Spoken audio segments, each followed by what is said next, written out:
Good Christmas Eve day morning. I guess that's what you would call it.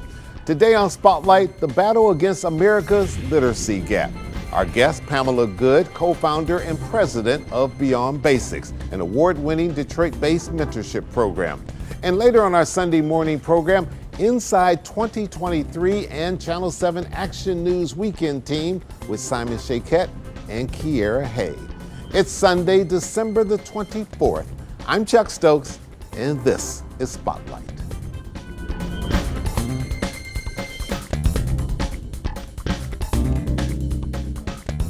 Overall, how are we doing with literacy, which we oftentimes call silent epidemic? How we're doing? I mean, there is a solution to illiteracy in K-12 and beyond. We have a history of getting kids reading at grade level in 6 to 10 weeks. So there is a solution, but it's been slow going up until the last year, I think, of people realizing the magnitude of the problem and that we can fix this, right? In recent years, we've had some really a lot of awareness and a lot of support of our work. Yeah. You've been doing this for close to 25 years now. Yeah. What key differences have you seen from when you started to where we are now in terms of your mentorship of this? Yes. So when I started, I didn't realize there was an epidemic of illiteracy across the nation, and especially in our K-12 schools. Mm-hmm. I just came in to help, and we did a lot of academic enrichment programs. So what's different is, one, I know about the crisis, and over a decade we've been able to solve it, to close the gap for kids attending school so they can read. And I guess in the last couple years, we start to have America waking up to this issue. Our governor has embraced the science of reading, which is a curriculum that really does get help. And I think pairing that with one-on-one tutoring for kids who are more than a grade level behind, we have a solution that really needs to be rolled out across the nation. Are you getting Beyond Basics? When I say you, I mean the organization that you co-founded and you're now president of. Is Beyond Basics getting the support that you need? We're starting to get some phenomenal support from the district and from the state, who's given us an opportunity to expand our work around the state. And I think that always the news media has been there to support and tell our stories.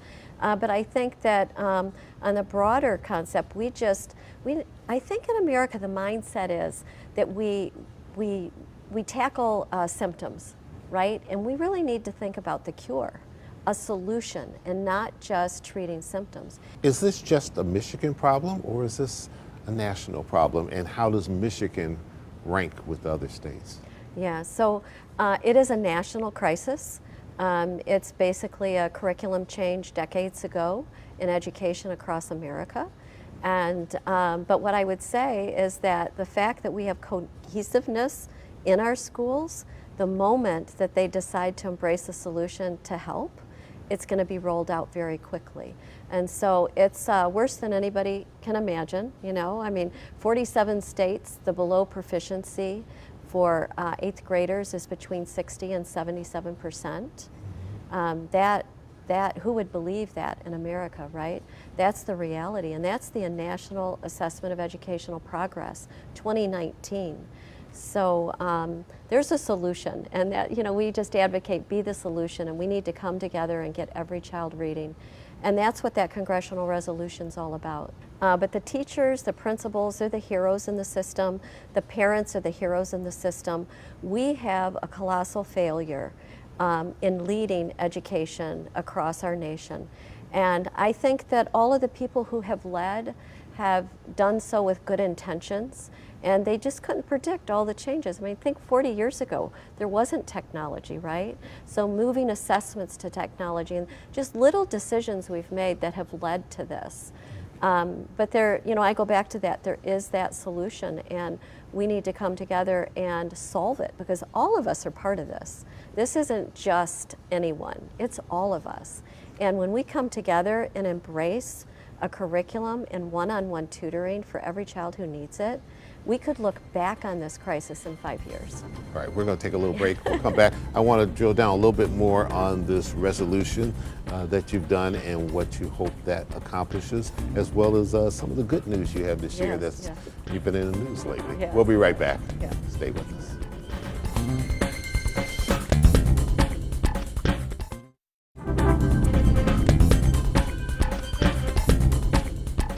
Welcome back to Spotlight, talking to Pamela Good. She is the co-founder and president of Beyond Basics. House Resolution 738, U.S. House, not the Michigan House. Yes.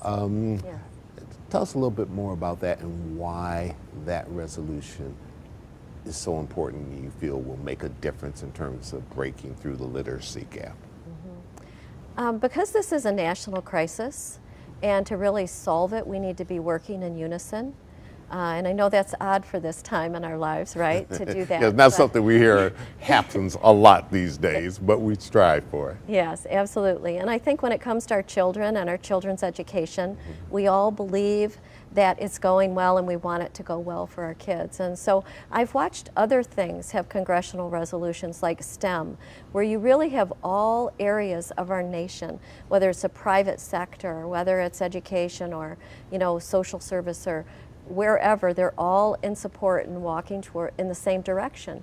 And I know that this is a national crisis, and we need that with literacy. And to have our Congress step up and say together that virtually we want every child, that the goal of education should be minimally that every child learn to read at grade level or better. If I'm a parent and I feel as though my kid is not reading up to the level that they should be, and I'm hearing about Beyond Basics, what should I do? Reach out to you, and what does that mean? Is my kid going to be in your program along with what he's doing in school? Yeah, so a parent can do that. They can go to our website and sign up, and we get them a tutor and work out those details. But our model really is established to go where the kids show up.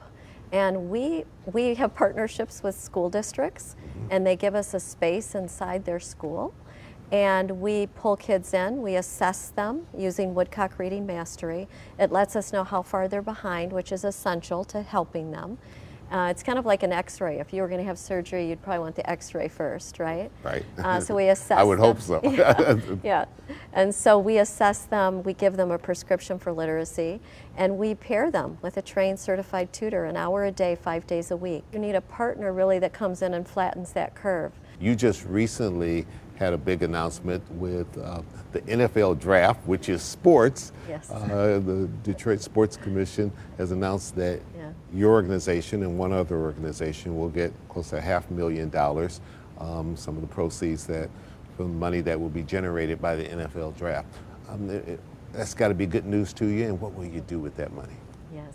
Well, we're going to be tutoring with that money, and I credit the Detroit Sports Commission for that. I love that they've created this living legacy with this opportunity around the draft, and they are funding our work at Dixon Elementary and at Detroit Lions Academy, and so we're going to be tutoring kids and getting them reading with those dollars. I love that this commission worked hard to get there, because you can have great ideas, but they've actually manifested that in this work. And we will have readers in the spring, and they will be able to go on and speak on behalf of all of those others. I know their hope is also that this can help spark a literacy movement for our nation, because we know there's kids and people everywhere that need this important tool. And right? it all starts with reading. It does. If you can't read, then you have a whole host of other problems that are going to be affecting our society. Pamela Good, thank you so much for coming in, sharing all of this good news. If people want to get more information, there's a website they can go to? Yes, beyondbasics.org. All right. Thank you, and Merry Christmas. Yeah, Merry and Christmas. Happy New Year's. Yes, thank you. And when we return, I'll be joined with two people that you see a whole lot here at Channel 7, Simon Shaquette and Kiera Hay. We'll be right back. Stay with us.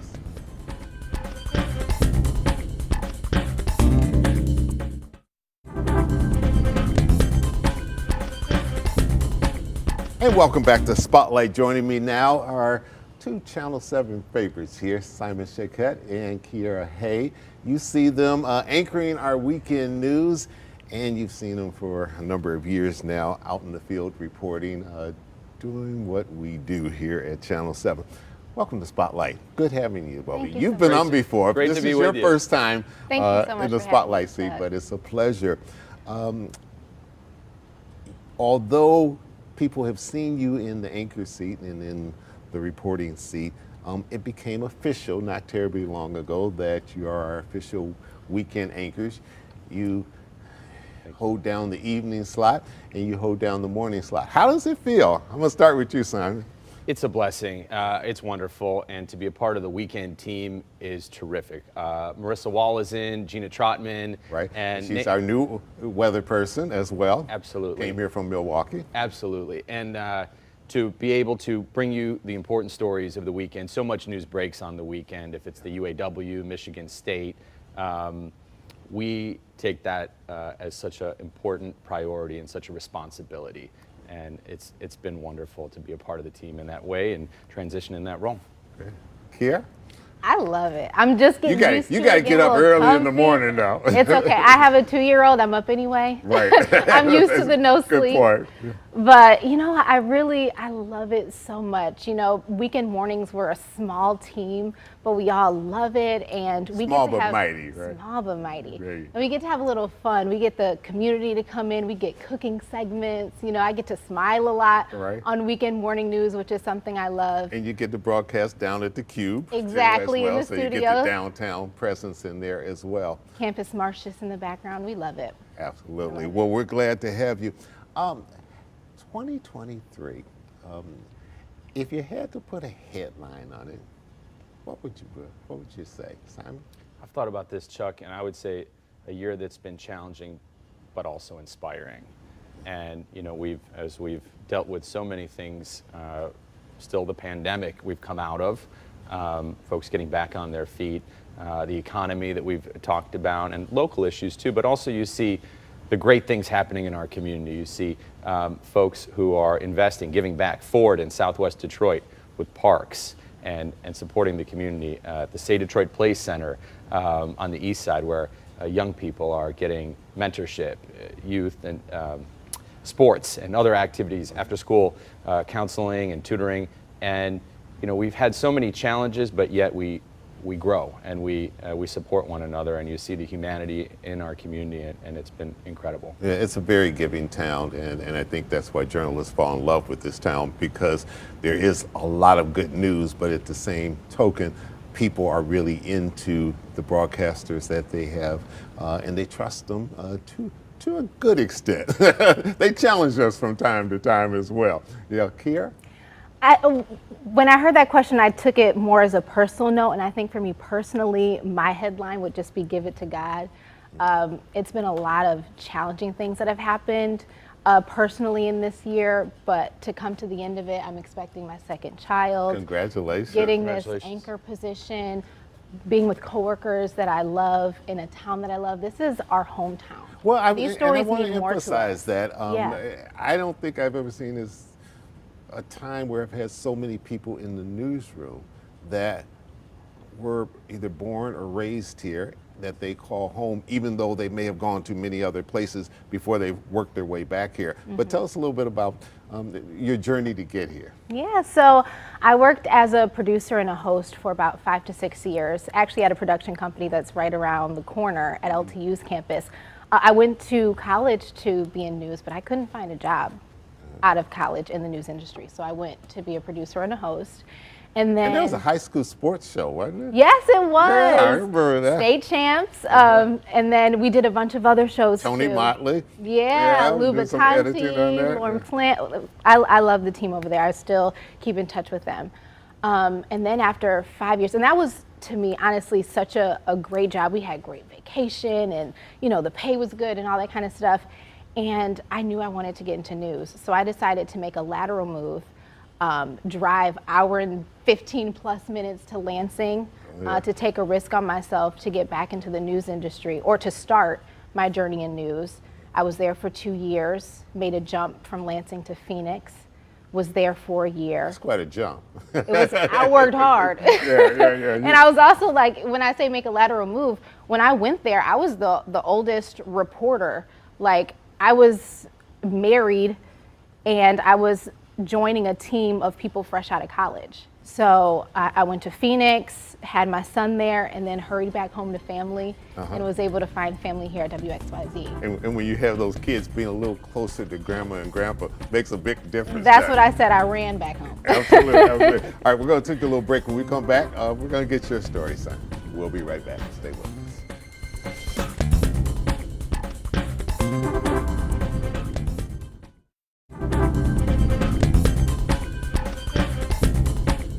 Welcome back to Spotlight. All right, I cut you off before you could give your story. You've been at this station since, I think, 2013. You were in town before then because I'll let you tell your story about your career at Fox. But so the people, they've seen you, but they don't necessarily know what you did before you got here. This is a great honor for me, Chuck, to be a part of this team, to contribute, and to have an ability now to both be a reporter and an anchor, and to spend time in the field as well as time in the studio. And Channel 7 is very personal for me because this is where I did a college internship while attending Michigan State University. So it all started Nice. here. I found my passion here in 2003, 20 years ago. And the entire news team wrapped their arms around me and supported me and helped me get a foundation so that I could attain my first job in Lansing as a reporter at Fox 47, which is now part of our company. Right. At that time it wasn't, but now it is. Yes. Okay. And from there, after a year there, I transitioned to Toledo as a reporter there for a couple of years, back to Detroit at another station here. Right, and we can say it. You worked at at Fox, Channel 2, and then at Fox 2 for about 5 years. Yes, and then an opportunity came up to work for the federal government for the Detroit FBI field office as a spokesperson, public affairs specialist, and I spent a couple of years there learning in a new different role and being on the other side of things. But we were trying to get news from you. Yes, yes, and sometimes I could share more and sometimes I couldn't. Right. But now to have opportunity to come back. And one of the greatest honors of my professional career was to have that chance to come do that at Channel 7 when Cheryl Choden, our dear friend, retired. And there was an opportunity to come back and fill that position, and I was able to do so. So it's been just an incredible honor, and I'm so proud of the work that we do here. And now, as somewhat of a veteran, 10 years with the team, I have as much passion and fire for it as day one, so it's wonderful. Yeah. Was there a story or a couple quick stories that really impacted both of you this year that stuck with you as you look back at 2023, Kira?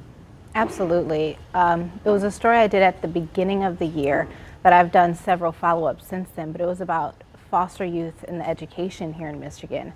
I found out that 60% of children in foster care do not graduate. Wow.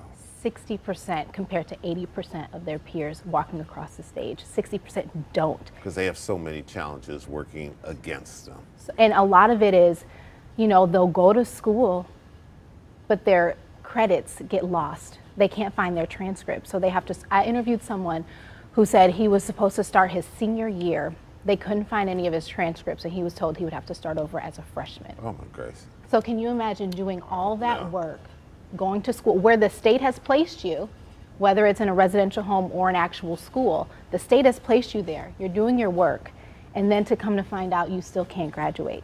So it's not because these kids aren't doing the work, it's because there are systems that have been failing them. So I've followed the story. And now 3 bills just passed. They're now in the Family Committee, I think, in the House of Representatives, where they're looking to assign which government department is supposed to be over the transcripts, making sure that kids get enrolled in a school within 5 days they're placed into a home. So, being able to follow that story and hopefully see some kind of resolution has been very rewarding, but also heartbreaking. Yeah, and those type of stories stick with you. Absolutely. I was looking at your bio, and it says something that ties very much into what you just said. You said great storytelling can bring compassion, unity, and correction to any situation. So you just described it. But Simon, I was looking at yours, and you said something I want you to talk about. You said, taking action and fighting for your rights is something I look forward to doing every single day. Did that tie into something you did this year as well?